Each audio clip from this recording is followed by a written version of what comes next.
Hello viewers, ফেসবুকে কাজ করাটা খারাপ কাজ, মন্দ কাজ।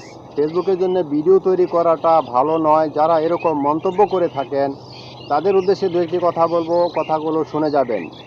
ফেসবুকে কাজ করাটা যদি খারাপ কাজ হয় তাহলে চুরি, ডাকাতি, ছিনতাই, রাহাজানি করা কি ভালো কাজ?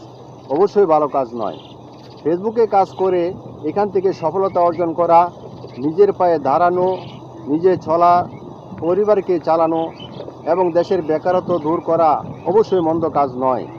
যারা খারাপ মন্তব্য করেন তারা অবশ্যই খারাপ মন্তব্য করবেন না, তাদেরকে উৎসাহ দিবেন যাতে তারা এই প্ল্যাটফর্মে কাজ করতে পারে এবং এইখানে কাজ করে যাতে তারা নিজের পায়ে দাঁড়াতে পারে। তাদেরকে যদি আপনারা সাহস দেন, তাদেরকে যদি আপনারা উৎসাহ দেন, তাহলে তারা অবশ্যই এই প্ল্যাটফর্ম থেকে খুব দ্রুত সফলতা অর্জন করতে সক্ষম হবে। তারা নিজেরা চলতে পারবে, তাদের পরিবারকে চালাতে পারবে এবং দেশের বেকারত্ব দূর করতে পারবে। সবাইকে ধন্যবাদ।